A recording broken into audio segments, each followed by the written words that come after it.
À nos parents, grands-parents, frères, sœurs, amis, aux nombreuses personnes ayant voté pour le Rassemblement national, comptant voter pour le Rassemblement national ou comptant s'abstenir, à vous qui avez la nostalgie du passé, sachez que j'ai, pour ma part, la nostalgie du futur.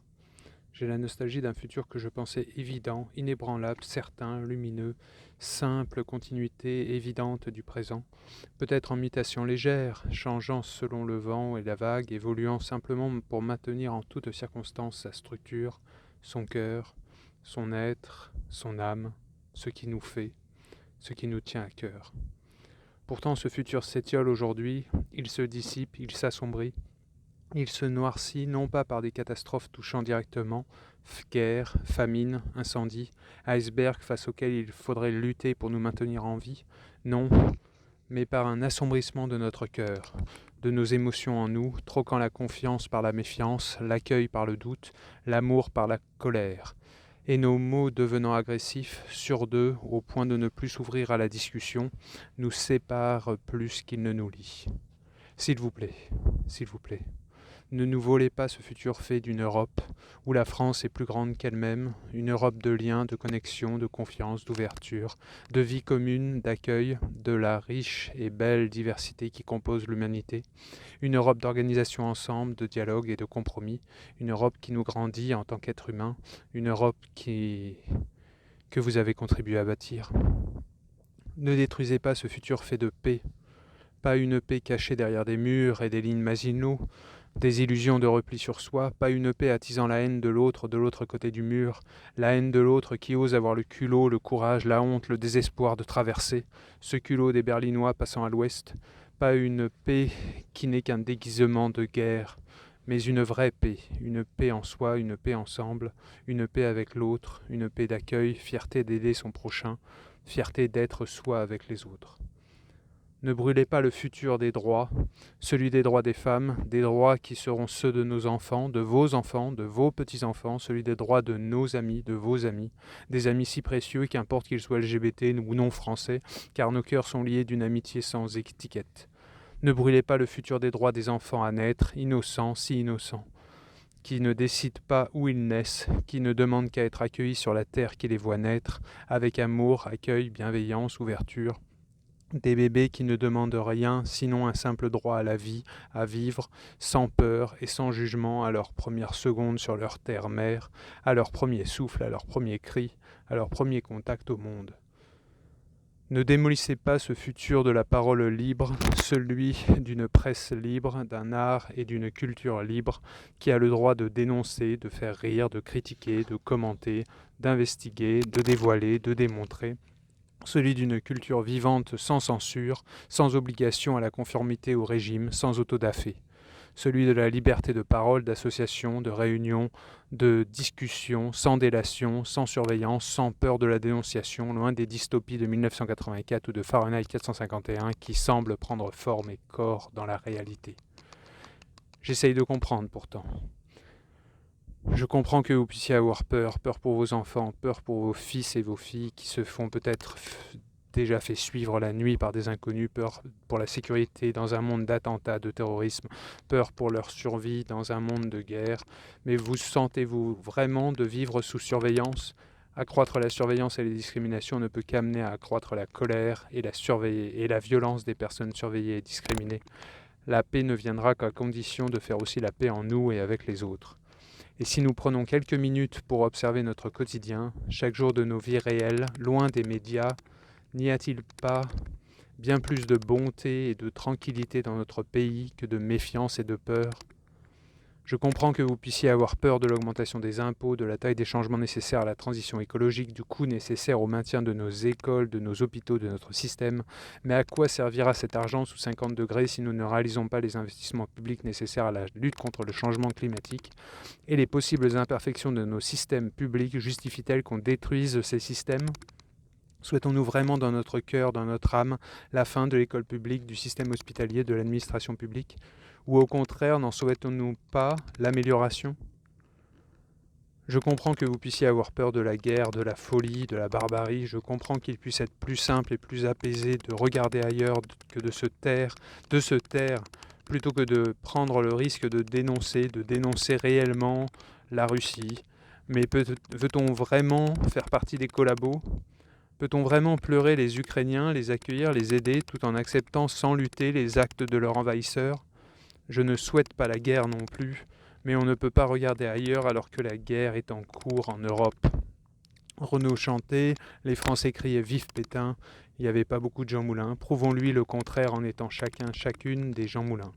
Cultivons l'esprit de résistance, de défense des libertés. Et pas que les nôtres, celles des autres peuples également. Je comprends que vous puissiez avoir peur du changement autour de vous, des nouveaux habitants dans vos villes et vos villages, des nouvelles éoliennes dans les paysages, des nouvelles normes environnementales qui impactent votre quotidien. Mais l'accueil de nouvelles cultures n'est-elle pas déjà une nécessité quand un village accueille une famille d'une autre région ou une famille en quête d'asile ?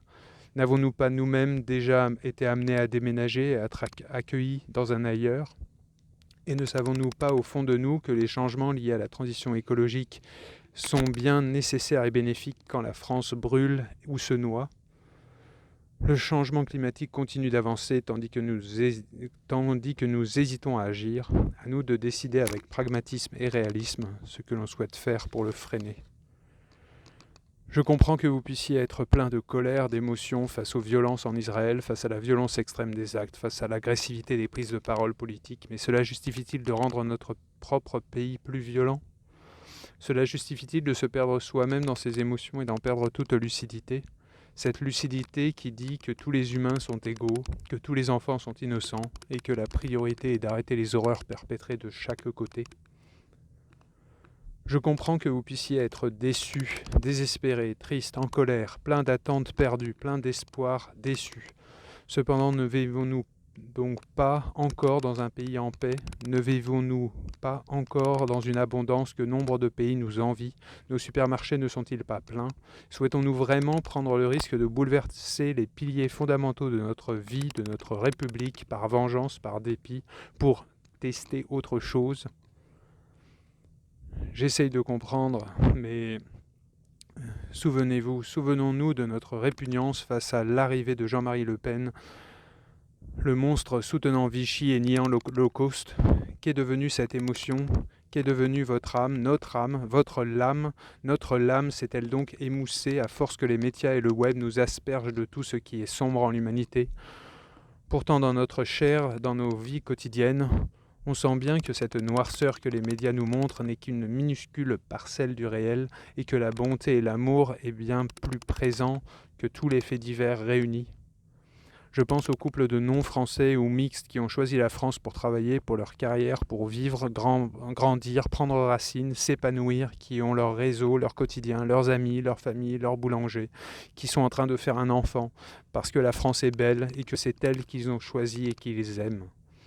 Je pense aux couples ayant reçu l'asile après avoir fui la guerre, qui se sont installés, qui ont été accueillis, qui ont un enfant français et dont la mère est enceinte. Pourquoi leur prochain enfant ne serait-il pas lui aussi français, né sur les terres françaises, au sein d'une maternité et d'une culture française ? Je pense à nos ancêtres, à mes ancêtres, à mon arrière-grand-mère d'origine polonaise qui est venue en France, qui a été accueillie, qui a travaillé, qui a eu des enfants, des petits-enfants, des arrière-petits-enfants, nous, moi. Elle est arrivée dans une France d'après-guerre bien plus difficile que la France d'aujourd'hui. Ils connaissaient la faim, ils connaissaient la mortalité infantile, ils allaient au lavoir. Il y avait déjà des vols et des agressions, beaucoup moins de réseaux sociaux. Sommes-nous devenus si riches et confortables que nous ne sommes plus capables de nous ouvrir, de voir l'autre, de l'accueillir ? Est-ce l'avarice, la peur de perdre le magot, ou la peur de l'horloge face à la sensation que la situation économique, climatique va aller en se dégradant quels que soient les choix ? Alors autant éviter d'être trop nombreux à profiter une dernière fois de la corne d'abondance trouée ? Doit-on aller jusqu'à rejeter des bébés qui viennent de naître, leur refusant la terre où ils voient le jour ? Je pense à ma fille de 2 ans, et je ne veux pas avoir honte de la France que je lui présente chaque jour avec amour et passion. Je ne veux pas vivre sous le joug d'un Trump français, détruisant tout débat par le mensonge, l'incohérence, le flou, la peur, les effets de communication, les sujets épouvantails qui agitent les émotions primitives et attisent les réactions primitives plutôt que les décisions réfléchies, rationnelles, posées, humaines. Je pense à la France des Lumières et à celle de la Terreur, aux vertus et aux atrocités napoléoniennes, aux grands noms de l'histoire, aux grandes découvertes et aux grandes cruautés, à la construction européenne et au colonialisme.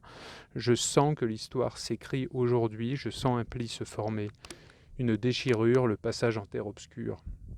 Et cela me fait peur, cela me rend triste. Je ne veux pas me souvenir de 2024 comme l'année où un parti d'extrême droite obtient la majorité absolue à l'Assemblée nationale. Je ne veux pas me souvenir de 2024 comme l'année où l'état de droit s'est délité en France. Je ne veux pas avoir honte de la France, pays de la Révolution, pays de la résistance face à la haine. Je ne veux pas devoir moi-même quitter une France fascisante en quête d'une terre de liberté. Alors, soyez à la hauteur, soyons à la hauteur pour nous, pour nos enfants, pour la France, pour l'Europe, pour l'humanité.